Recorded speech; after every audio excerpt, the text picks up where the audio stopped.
الرحمن الرحیم یسألونکا یا شروع میں جب لگتا ہے تو معنی ہوتا ہے وہ. سألا سین حمزہ لام سوال.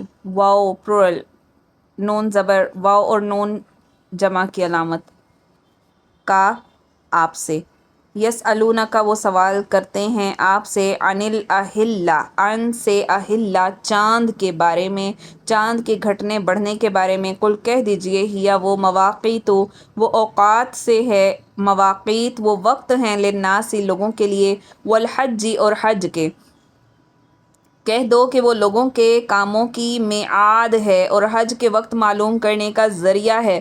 اور لیسا نہیں ہے بر نیکی بان بھی ساتھ ان یہ کہ اس میں کہ یا اس کے ساتھ کہ یا تو تم آؤ بیوتا گھروں میں من ظہوری من سے ظہور پیچھے سے، ظہوریہا پچھواڑے سے یا پیچھے چھلانگ کر دیواروں کے پچھلے گھروں کے پچھلے حصے سے. ولیکن اور لیکن بر نیکی جو ہے وہ ہے من اتقی تقوی میں، پرہیزگاری میں.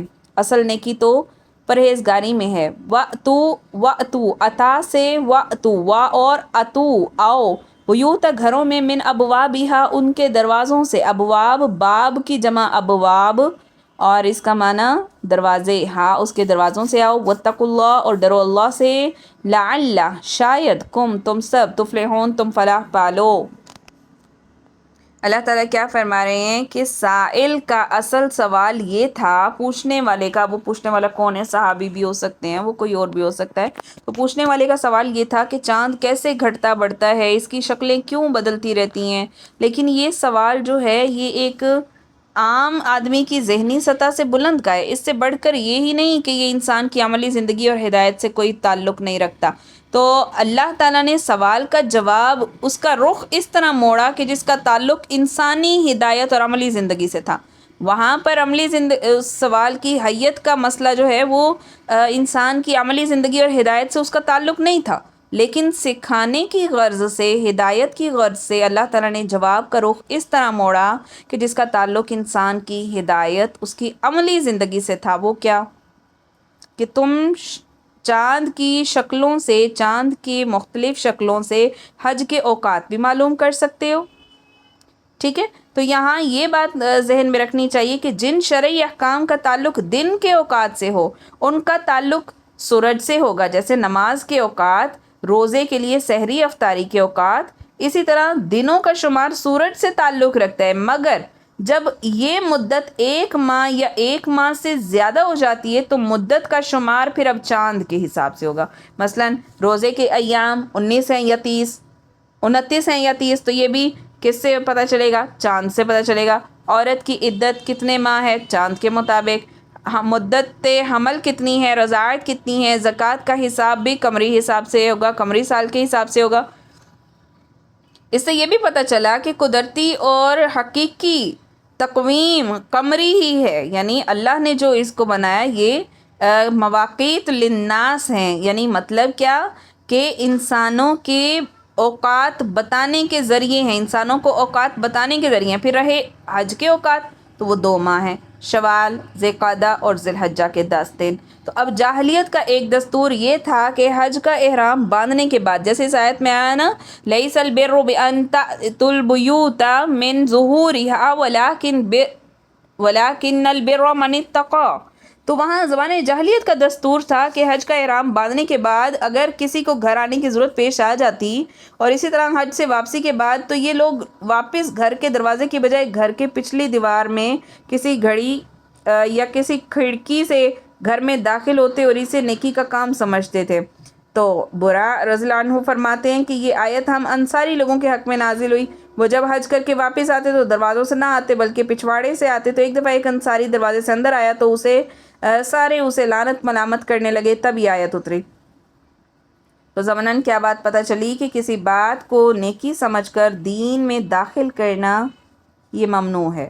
بدعات اسی سے تعلق رکھتی ہیں کہ ہم خود سے کسی بھی شے کو دین سمجھ کر اس میں شامل کر لیں اور ہم سمجھیں کہ ہم بڑا تقوی والا کام کریں. تو اللہ تعالیٰ کیا فرماتے ہیں کہ تقوی یہ نہیں ہے کہ تم گھروں کے پچھلے حصے سے گھروں میں داخل ہو، بلکہ اصل تقوی تو یہ ہے کہ تم اللہ سے ڈرتے رہو تاکہ نجات پالو.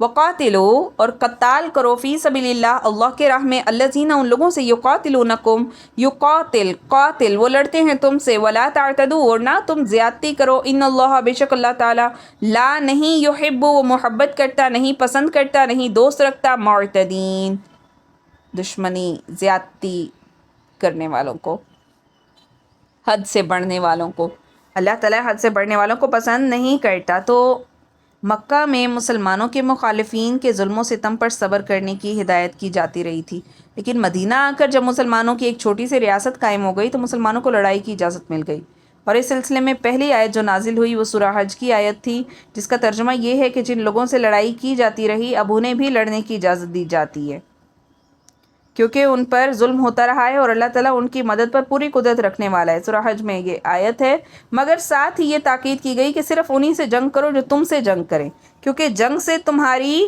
کوئی مادی غرض وابستہ نہیں، اور اس آیت سے مدافعانہ جنگ کی اجازت ملی۔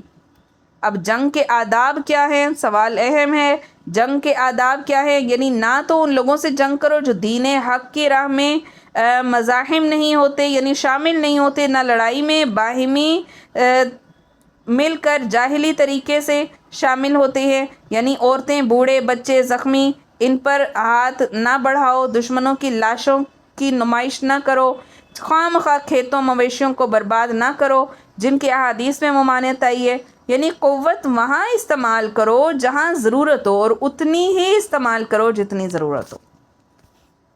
یہ کچھ جنگ کے احکامات ہیں، آگے چلتے ہیں۔ وَقْتُلُوهُمْ اور قتال کرو، مار ڈالو انہیں، حیث جہاں بھی ثقفتموہم تم ان کو پاؤ، وَأَخْرِجُوا اور خارج کرو ان کو یا نکال دو انہیں، من حیث جہاں سے اخرجوکم انہوں نے نکالا تمہیں، والفتنۃ اور فتنہ اشد شدید ہے من القتل قتل سے زیادہ شدید ہے،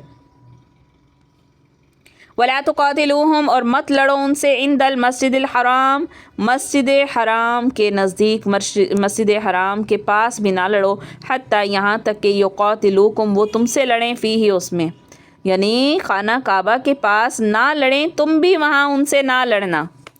فَإِن قَاتَلُوكُمْ فَإِن پھر اگر قاتلوا وہ قتال کریں تم سے، وہ لڑیں تم سے، فَقْتُلُوهُمْ تم بھی ان سے لڑو، کذالک اسی طرح جزا بدلہ ہے یا پھر کیا ہے سزا ہے کافرین کافروں کی۔ تو اب اس آیت میں اللہ تعالیٰ نے کیا فرمایا کہ اب جہاں بھی موقع پیش آئے تم ان سے لڑائی کرو۔ تمہارا نظریہ یہ ہونا چاہیے کہ جیسے انہوں نے اسلام لانے کی وجہ سے تمہیں مکہ سے نکالا تھا، تم بھی ان کو شرک کرنے کی وجہ سے، مشرک رہنے کی وجہ سے مکہ سے نکال کے دم لو، یہ عدلے کا بدلہ ہے۔ والفتنۃ اشد من القتل فتنہ کا جو لفظ ہے یہ عربی زبان میں بڑے وسیع معنی میں استعمال ہوتا ہے، مثلاً مشرکین مکہ کا بیت اللہ کا متولی ہونا اور بیت اللہ میں بت رکھنا، مسلمانوں کو بیت اللہ میں نماز ادا کرنے حتیٰ کہ داخل ہونے سے روکنا، یہ سارے فتنے کے کام ہیں۔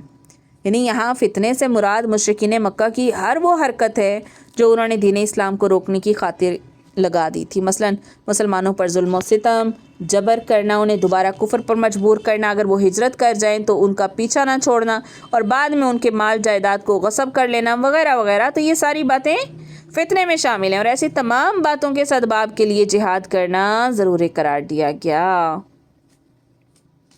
فَإِن قَاتَلُوهُمْ فَاقْتُلُوهُمْ كَذَلِكَ جَزَاءُ الْكَافِرِينَ یعنی مکہ جائے امن ضرور ہے، لیکن اگر وہ یہاں تم سے لڑائی کریں تو جوابی کارروائی کے طور پر تم بھی لڑائی کر سکتے ہو۔ خود بخود لڑائی کی ابتدا مکہ میں تمہاری طرف سے نہیں ہونی چاہیے۔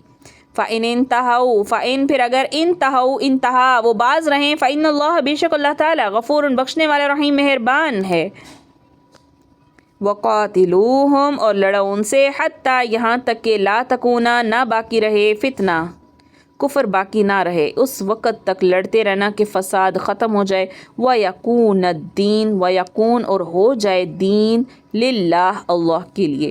فَإِنِ انْتَهَوْا پھر اگر وہ باز رہیں، فَلَا عُدْوَانَ تو نہیں ہے عدوان زیادتی دشمنی کسی طرح کی، الا مگر علی الظالمین ظالموں پر ہے، اور اگر وہ فساد سے باز آ جائیں تو ظالموں کے علاوہ کسی پر زیادتی نہیں کرنی چاہیے۔ تو فتنے سے مراد ہر مزاحمت، ہر قوت ہے جو اسلام کی اشاعت، اسلام کی تبلیغ کے راستے میں آڑے آئے، جس سے اللہ کے دین کے مطابق زندگی بسر کرنا ممکن نہ رہے۔ تو آیت سے کیا پتہ چلا کہ اسلام صرف مدافعانہ جنگ کا نام نہیں، صرف مدافعانہ جنگ کا قائل نہیں، بلکہ اسلام کی اشاعت میں جو قوت رکاوٹ بنے گی اس سے جنگ کرنا ضروری ہے، یہاں تک کہ ایسی رکاوٹیں ختم ہو جائیں، اللہ کا دین غالب ہو جائے۔ البتہ جو لوگ اپنی شرارتوں سے باز آ جائیں، جزیہ دینا قبول کر لیں، ان پر تمہیں ہاتھ نہیں اٹھانا چاہیے۔ مطلب کیا ہوا؟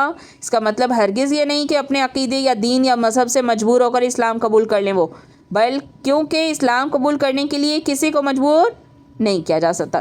تو اس آیت اور اس سے پہلی آیت کی بنا پر مخالفین اسلام کی طرف سے اسلام پر اعتراض کیا جاتا ہے کہ اس نے جہاد کو فرض دے کر ایک مستقل جنگ کی کیفیت پیدا کر دی ہے، یعنی اللہ تعالیٰ نے ایک مستقل جنگ کی کیفیت پیدا کر دی ہے جہاد کی اجازت دے کر، تو لہٰذا اسے ایک امن پسند مذہب نہیں کہا جا سکتا۔ تو اسلام نے آ کر صرف یہ تبدیلی پیدا کی کہ ان کا رخ جو تھا وہ باہمی خانہ جنگیوں سے ہٹا کر بیرونی دنیا کی طرف موڑ دیا۔ تبدیلی یہ آئی کہ آپس میں لڑنے مرنے کی بجائے، قبائل کا آپس میں دشمنی کرنے کی بجائے اسلام اور کفر کے خلاف دشمنی کی جائے۔ تو اسلام نے یہ کیا کہ پوری دنیا کو دو حصوں میں تقسیم کیا، ایک دارالاسلام جہاں اسلامی حکومت قائم ہو، دوسرا دارالحرب جہاں غیر مسلم حکومت ہو۔ تو ایک حصہ عالم اسلام اور دوسرا عالم جنگ۔ تو دارالاسلام پر یہ ذمہ داری عائد ہوتی ہے کہ وہ دارالحرب یا غیر مسلمانوں سے برسر پیکار رہ کر انہیں دارالاسلام میں شامل کرتا چلا جائے، ان کے ساتھ بغیر دشمنی کے، تاکہ وہ ساری دنیا کو اپنے دائرہ اقتدار میں لے لے۔ یہ ہے ان عقلی نقلی دلائل کا خلاصہ جن سے ثابت کیا جا سکتا ہے کہ اسلام کوئی امن پسند یا صلح جو مذہب نہیں، بلکہ اپنے مزاج کے لحاظ سے ہر وقت ہمیں تیار رہنا چاہیے، اسلام کو سمجھنا چاہیے اور اس کے تحت زندگی گزارنے کی اور دوسروں کو ہدایت دینے کی کوشش کرتے رہنا چاہیے۔ پھر اس کے لیے کیا فرمایا کہ جنگ کے لیے تیار ہو جائیں۔ پہلے کیا فرمایا؟ اطاعت گزار بن کر رہنے کی بجائے حجاز کو چھوڑ کر چلے جانا، جو مشرکوں پر یہ سختی کی گئی۔ اور اب یہاں پر سورہ توبہ میں مشرکین کے لیے شرائط بیان کی گئیں کہ کیا کریں، یا تو اسلام قبول کر لیں، جنگ کا یہاں حکم آیا نا، اگلا حکم پھر سورہ توبہ میں آتا ہے۔ شرائط جنہیں پیش کی گئی، 3 شرائط کہ اسلام قبول کر لیں، اگر یہ منظور نہیں ہے تو دارالاسلام چھوڑ کر چلے جائیں، پھر اگر یہ بھی نہیں منظور تو جنگ کے لیے تیار ہو جائیں۔ یعنی ان کے لیے شرط نمبر 2 اطاعت گزار بن کر رہنے کی بجائے حجاز کو چھوڑ جانے کی انہوں نے کیا کی تھی؟ اپنے لیے پیشکش قبول کی تھی۔ تو اب یہاں پر ہے کہ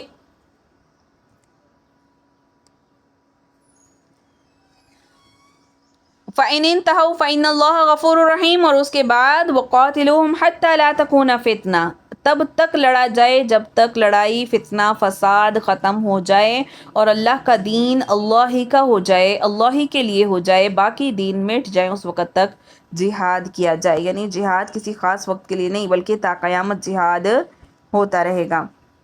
پھر اگلی آیت ہے الشہر الحرام، الشہر مہینہ، حرام حرمت والا، بالشہر الحرام بدلے حرمت والے مہینے کے، والحرمات اور حرمتوں کا قصاص ہے، بدلہ ہے۔ فمن اعتدی، تو جو کوئی زیادتی کرے، علیکم تمہارے اوپر، فاعتدوا پس تم زیادتی کرو، علیہ اس کے اوپر، بمثل ما اعتدی جیسا کہ وہ زیادتی کرے، علیکم تمہارے اوپر۔ ادب کا مہینہ ادب کے مہینے کے مقابل ہے، اور ادب کی چیزیں ایک دوسرے کا بدلہ ہیں۔ پس اگر کوئی تم میں سے زیادتی کرے تو جیسے زیادتی وہ تم پر کرے ویسے ہی تم اس پر کرو، اور اللہ سے ڈرتے رہو اور جان رکھو کہ اللہ ڈرنے والوں کو پسند کرتا ہے۔ ان اللہ مع المتقین، اللہ پرہیزگاروں کے ساتھ ہے، متقیوں کے ساتھ ہے، ڈرنے والوں کے ساتھ ہے۔ تو کیا فرمایا اللہ تعالیٰ نے؟ ابراہیم علیہ السلام کے وقت سے لے کر عرب میں یہ دستور چلایا تھا کہ ذی القعدہ، ذی الحجہ اور محرم کے مہینے حج کرنے والوں کی وجہ سے قابل احترام سمجھے جاتے تھے، قابل احترام قرار دیے گئے تھے، اور ان کے درمیان رجب کا مہینہ عمرہ کرنے والوں کے لیے مختص کیا گیا تھا تاکہ حج اور عمرہ کرنے والے امن اور امان سے سفر کر سکیں۔ ان مہینوں میں جدال اور قتال بھی منع کیا گیا تھا کیونکہ یہ ایک اچھا دستور تھا، تو لہٰذا اسلام نے اسے بحال رکھا۔ تو اس آیت کا منشا یہ ہے کہ اگر ان مہینوں میں کافر تم سے جنگ کرتے ہیں تو پھر تمہیں بھی ان سے جنگ کی اجازت ہے، ورنہ نہیں، مگر یہ خیال رہے کہ جتنی زیادتی تم پر ہوئی ہے اتنی ہی تم کر سکتے ہو، اس سے زیادہ نہیں، اور اس معاملے میں اللہ سے ڈرتے رہو۔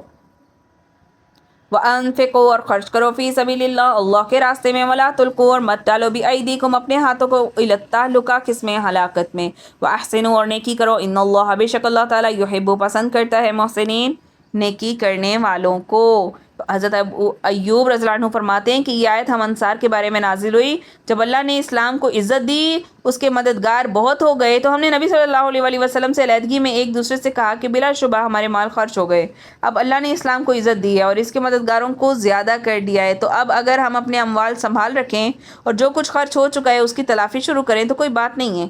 اس پر اللہ نے آیت نازل فرمائی کہ جو کچھ تم نے آپس میں کہا تھا اس کی تردید کرتے ہوئے فرمایا کہ اللہ کے راستے میں خرچ کرتے رہو، اپنے مال کو ہلاکت میں مت ڈالو۔ تو ہلاکت سے مراد مال کی نگرانی، ان کی اصلاح اور جہاد کو چھوڑ دینا ہے۔